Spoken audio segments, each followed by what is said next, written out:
He had his gun, so he just swung it open. I start to notice that, the atmosphere feels a little bit weird. First thing he seen was this 6.5 foot tall, broad shoulder, dark hair. That freaked him out. We hadn't talked to her about life and death and what any of that means. She's 3 years old, So we turned around. Suddenly there's a whole tree falling across the road.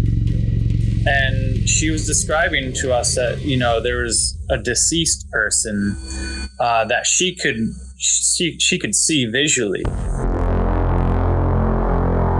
You're listening to Cryptid Clues, where we tackle the ever-expanding history and mystery of monsters and supernatural madness every Monday and Friday.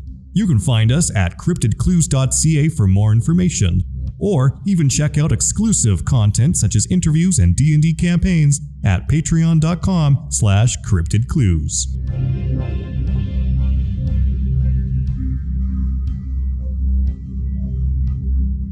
Hello, ladies and gentlemen. Welcome back to another episode of Cryptid Clues. A bit of housekeeping before we continue off, though. Happy 2023 to you all. Happy New Year's. And in case you missed it, our New Year's show update went live last week, just detailing that our Friday shows are put on hold for the next little bit, just to allow me and Reuben to focus more on the Monday episodes, and just because life's getting busier for us. But don't worry, because we're planning to hit 2023 with significant improvements. We're going to be doing more interviews, more encounters, more cryptids. So thank you again for all your support throughout 2022. We'll keep up our hard work. Now, for today's topic, what better Taylor-centric topic than a national park? Well, what if I said this national park is also in Alaska? Oh my goodness, we get into a mess of interesting things now. If you aren't sure of what I'm insinuating, Alaska is full of beauty and opportunity, and also a lot of unexplainable circumstances. Let's take the Alaskan Triangle, for example. Not to be confused with the Devil's Triangle, and obviously much more real than its satanically named counterpart. Some things to note about this area just in general to help paint the picture of how weird Alaska is. On average, 4 in 1,000 people have gone missing in this area, which is twice the national average. Now, of course, treacherous terrain, wildlife, and weathering can all have a hand in people getting lost, of course. And to its credit, the area itself is massive. But to put it in a more visualized scenario, since 1988, more than 16,000 people have disappeared there. That is 35 years of missing people. The triangle itself spans from Anchorage to Juneau, encompassing everything in between, with a lot of wilderness that has not been trucked by humans before. Missing planes are another issue with this hotspot.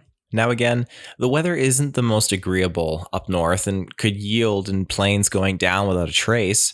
But let's note one prominent missing plane case from 1972. This involved a United States congressman by the name of Hale Boggs. This is actually a case that really put the triangle on the map and had a lot of attention and media focus in on it. So this plane was flying over the triangle when all of a sudden the plane's radar shut off. Well, of course, efforts to recover the plane and its inhabitants followed, I believe for a month straight, and it consisted of well over 40 military aircraft, dozens of civilian craft. They covered a grid of 32,000 square miles. No evidence has ever been found, and its disappearance still remains a mystery to this day. Now, when you are looking at the Pacific Northwest and the far northern areas of this continent, you are definitely dealing with a lot of thick brush, and when something goes down, it can be very hard to gauge and see what's really going on below the shrubbery and the tree line. Now, there are lots of mountainous areas that are very, very open, of course, but it's not always easy to get to those parts. The terrain, maybe on foot, sometimes you can't always get aircraft into those areas, so it definitely is very hard to cover certain spots. Now, I'm not saying this is the result of a downed government plane. I'm just kind of steering along here and to a possible suspected cryptid that lives up here and is a suspect for some of these events. Again, not for downing airplanes, but maybe possibly responsible for missing people. It's something that I had not heard about until I was actually watching a documentary about other remote spots in Alaska. This cryptid is called the Kushtaka. It's a cross between a human-like being and an otter. While sketches make it appear more like a Bigfoot variant, you can't dismiss it as that right away. These sketches have notable features that differentiate it from a Bigfoot, like the claws, the nails on these hands, and other prominent otter features like the head and its facial tones, very otter-like. Kushtaka's are supposedly shapeshifters, and reports of the creatures are often cut down the middle as being good and helpful, or cruel and sinister. Nothing really in that in-between area. Legends state as well that the Kushtakas can be warded off with copper, urine, dogs, and in some claims, fire. Now, I'm going to hone in on something specific though. Footprints found on a trail at the Denali National Park, roughly 230 miles north of Anchorage. These footprints are extra unusual because they were on top of the ice instead of in it. Now, park rangers posted images of the prints with claims that they were simply wolf prints, where the tracks are raised due to a wolf compressing the snow under its paws, and a strong wind occurs to blow the surrounding loose snow away, hence the raised tracks effect. But this hasn't convinced everyone. Firstly, the tracks are quite large, which prompts the Bigfoot notion. Now, in Wrangell, this is a very close town to the Canadian-British Columbian border, north of Prince Rupert. There has been a multitude of Bigfoot sightings, especially during the early part of the 1900s, including Port Chatham, where several reports include aggressive actions taken towards humans from these creatures. Back in 1956, a local man was out fishing near Ketchikan when he reported seeing an 8-foot-tall, 400-pound hairy creature walking on 2 legs. However, I digress. These footprints do resemble a bipedal creature due to their positioning and size of the tracks. While they aren't your standard Bigfoot-looking track, and they do look more wolf-like, perhaps I dare say it could even be a dog man, but that is definitely its own rabbit hole. Now, with UFO abductions, cryptids, and even paranormal occurrences all taking place in this far North American state, let's get back to one of our main topics at hand. The Denali National Park, formerly known as Mount McKinley National Park, is located in the interior of Alaska. This, again, is contained in that Alaskan triangle. Denali itself is the highest mountain range in North America. The park and its preserve encompass over 6 million acres. It's larger than the state of New Hampshire. Humans have lived in the Denali region for more than 11,000 years. Human sites have been found bordering the park with dates of 8,000 years before the present. And oddly enough, not many sites have been found within park boundaries. I think it was around 84 that have been cataloged so far. Now, just keep that in mind Just keep that in mind in the back of your mind for a little bit. These sites are not settlements either. They're more so remnants of former hunting camps. And hunting makes sense. The Alaskan Range runs through the entire park and has a strong effect on the park's ecosystem. With a variety of vegetation at varying altitudes, the park holds 3 types of forest: the low brush bog, the bottomland spruce poplar forest, and the upland spruce hardwood forest. Over 450 plant species of flowers are in the park, and a plethora of birds and mammals all thrive here as well. To be more specific, we can find grizzly and black bears, wolves, caribou, moose, Dall sheep, coyotes, hoary marmots, shrews, squirrels, beavers, hares, red and Arctic foxes, lynx, and wolverines. It's just packed with wildlife. There is also no shortage of shirts and tourist merchandise you can buy from the local tourist hotspots of Denali Bigfoot. Again, I'm sure you can guess what would prompt such a marketed effort. I digress. Now, Denali National Park is around a 3.5-hour drive north of Anchorage. That's about 194 miles. But let's go back to 1986 here. And this is where I'm going to kind of bring aliens into the play. A Japanese plane was flying to Anchorage from Iceland. It had spotted 3 unidentified objects that were following them for roughly 400 miles. This took place through the previously mentioned Alaskan Triangle, which also does encompass the Denali National Park. The pilots said one of the objects was twice the size of a regular aircraft. Flashing lights occurred, and the objects would disappear then reappear very quickly. This was also reaffirmed by air traffic controllers. They could see objects appearing on their radar.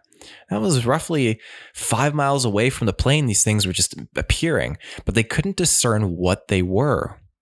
The entire following was a span of 32 minutes before the UFOs vanished. Now, before we continue, we're going to jump to our first ad break and then get back to focusing on the Hatcher's Pass. And we're back. So, Hatcher's Pass is a mountain through the southwest part of the Talkeetna Mountains. It's named after Robert Hatcher, who's a prospector and miner, with its nearest cities being Palmer and Wasilla, which are approximately 12 miles to the south, and Willow, which is approximately 26 miles to the west. There's a very rich heritage here of skiing and a plethora of gold production. But let's observe one mysterious circumstance that occurred here in 2018. Focusing on a man named Vladimir Kostenko. He had hiked into the Hatcher's Pass at this time. Now, Vladimir, he came from Russia, and he lived in a small town in Washington state for many years. And he followed a very holistic and grounding lifestyle, regular fasting, meditations, and he had done many travels around the world, kind of just exploring cultures and meaning, trying to, like anyone, just learn one's place on planet Earth. Now, this attraction to exploration and being more in tune with nature is what eventually led Vladimir out to Alaska. When an acquaintance of his called Cuillin had told him of a cabin that he owned in the Purchase Creek Valley, which is on the western side of Hatcher's Pass near Willow, he couldn't resist. He wanted to get out there. And in order to get to this cabin, you had to hike 14 miles from Hatcher Pass Road over mountain passes, being completely remote. Cuillin allowed Vladimir to stay in the cabin, but there was cause for concern, bringing a very light amount of food. This is, again, due to Vladimir's belief in his fasting rituals. And in terms of protection, no guns or bear spray. Now, Vladimir did carry an iPhone with him and a solar recharging external power bank, so he was able to stay in touch via text messages and photos. August 18th comes along and Vladimir sets out towards the cabin. The first message that Cuillin received was a time selfie of Vladimir venturing on his hike with the caption, "Ascended the first mountain." Another one followed with, "Crossed the creek." Moving ahead from here into September, Cuillin would continue to receive intermittent update texts from Vladimir at the cabin, just detailing the latest adventures, that he's okay and everything is all right. Vladimir expressed how amazing the place was and how he didn't want to leave. He did indeed participate in a fasting session and texted to Cuillin, "There is enough food for 3 years. I'm on day 6 of fasting." Now, it was the same month that friends of Cuillin who were hunting nearby decided to stop in on the cabin and leave Vladimir with fresh provisions such as olives, apples, honey, smoked salmon, and fresh baked bread. In further text messages, Vladimir mentioned cranberries and blueberries that he was picking. He was able to turn it into jam. And I quote, "I have no plans to leave," he exclaimed. October came, followed by November. However, no more texts from Vladimir. With winter looming in and a possible concern of what Vladimir's food supply situation was, Cuillin and his brother, both being pilots, flew out to check on him on November 3rd. Now, they mounted cameras just to adhere onto the underside of the plane so Cuillin could record the supply drop-off for his YouTube channel show. And upon flying over the cabin, they could see Vladimir safely standing out on the porch. He even gestured at them in a way that Cuillin assumed he was implying, "I'm heading out soon." After dropping off 2 buckets of food, they flew back to civilization. Cuillin headed to Asia for business at this time and had routinely been keeping up on checking his phone for any response from Vladimir. Unfortunately, nothing. Upon returning home, a 7.1 earthquake had hit south central Alaska. Still no response from the cabin. This immediately prompted another flight from Cuillin and his brother. When they got back, they left, and this took place on December 23rd. Now we're into the Alaskan winter. With days having only 6 hours of sunlight, Cuillin filmed this next adventure as well, flying out back to the cabin. The valley was covered in icy snow. The creek was almost frozen over. They checked to see if smoke was visible from the cabin or if anyone was inside, but the snow coverage proved otherwise. Tracks were littered all around the outside of the house, and the porch was clean, but it still wasn't clear if they belonged to a human or an animal. This time, however, no one emerged from the cabin, and it looked as if it was locked up. Regardless, they dropped more buckets of food and flew off. Enough was enough, though. Cuillin placed a call with the Alaska State Troopers, and on December 26, he would return to venture inside the cabin himself with hopes to see Vladimir. Doing so via helicopter, he arrived at the cabin and found the door was sealed shut from the outside with a sheet of brown metal nailed over the door. They removed the nails and debris and entered the cabin, only to find everything in perfect order. Supplies stacked nicely, lots of firewood, water, etc. No notes were found. And again, no sign of Vladimir actually, at all. Cuillin went outside to look at the snow and could see one of the Christmas buckets they had dropped a few days ago. He knew this because he wrote Merry Christmas on it, but the bucket itself was completely untouched. The animal tracks were deduced to be moose tracks. It would appear Vladimir possibly made a planned trip out, but peculiar how it was devoid of response. Cuillin and the pilot flew back basically along this path that Vladimir would have taken to get back to the Hatcher Pass Road. But this only yielded more concern, as the path gets twisted and windy and proved to be an easily lost area to traverse through. Cuillin would return now with the 2 Alaska State Troopers, but again, that doesn't yield anything. The troopers filed a report of Vladimir going missing, but it was very much just a low-key filing, unfortunately, because no large-scale search was organized, as Vladimir was added to hundreds of others who have gone missing in Alaska. Now, there was some confusion, and possible persons were found to be Vladimir in other states, but those all proved to be false, and the resulting consensus is that Vladimir never left Alaska and may not have made it out of the valley. The last ping from his cell phone occurred on December 3rd.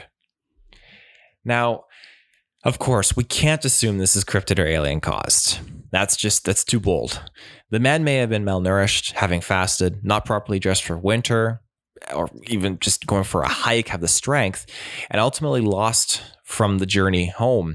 Now, again, this terrain can yield a plethora of hazards, but I am curious why he boarded up the cabin.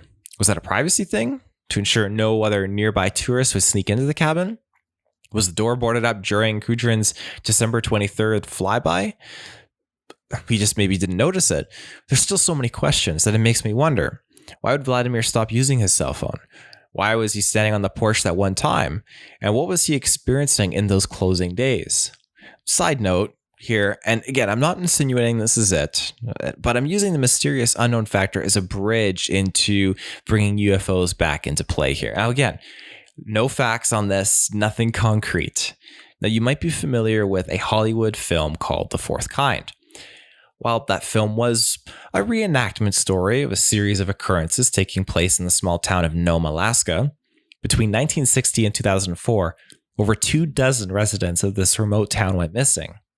Rumors appeared of alien abductions, but these were mostly regarded as conspiracy theories, and that only amplified when this movie was released. The movie is largely credited as a hoax, with horrible non-factual interviews and falsified events. As it so appears, what really happened, according to the FBI, is that these disappearances were a large combination of excessive alcohol consumption and harsh winter climates, meaning that most who drank themselves too much didn't make it home in the cold weather. Well, I won't dismiss that from happening. That happens here in the regular city life. People can drink too much, and the weather outside can definitely have a very strong effect on them, and they may not make it home. I see it odd that townsfolk in such a small community setting would allow their fellow townsfolk to put their lives at risk so frivolously. Would you not see that someone could die? Would you not help them get home safely? Would you, running an establishment like a bar of the small community, not make a call and try to make sure that one of your 500 townsfolk can get home safely? And the FBI is not at the top of my most trustworthy list of detective agencies. That's me personally. If you trust the FBI, by all means, do it. However, when you bring aliens or cryptids into the mix, the FBI definitely goes much, much more further down that trustworthy list. But that's a rabbit hole for another day. I'm curious about what you all think. Do you think people are drinking themselves and dying out in the cold? Or perhaps such a small, remote area of the world is prone to easy alien abductions where people would dismiss it as drunken activity. People just turn a blind eye on it because who out of the majority of people out there in the world know about Nome, Alaska? Who out there knows about Willow, Alaska, the Alaskan Triangle? There's so many of these small places like the cabin that our individual Vladimir was staying at that could just go missing and no one would ever bat an eye. Now, I know we've talked about it in the past where, hey, maybe in these more remote areas, the government turns their blind eye and has certain agreements. But again, that is a very deep rabbit hole in itself. I'm not insinuating it, but I'm definitely open to the notion that something is going on and there are people at power that are aware of what's going on. Whether they're involved or not, I can't speak to that, but they're aware. And that's where I will basically leave it at that. Again, do you think cryptids are running rampant out there in the Denali National Park? What the heck is really going on in the Alaskan Triangle? I want to know. Let me know in the comments. I'll be keeping on digging on my end, and perhaps I'll get Reuben on in a future episode to share his thoughts on all these wild mysterious of this far northern state. Until then, however, you can find us on our website, CryptidClues.ca, our social media channels, Twitter, YouTube, and Facebook, and our Patreon, where you can get ad-free early episodes. Should you wish to contact us directly, you can via our email, cryptidclues@gmail.com. So again, thank you everyone for tuning into this episode. We'll be back next Monday with some fresh new content. So until next time, everybody, take care and stay safe.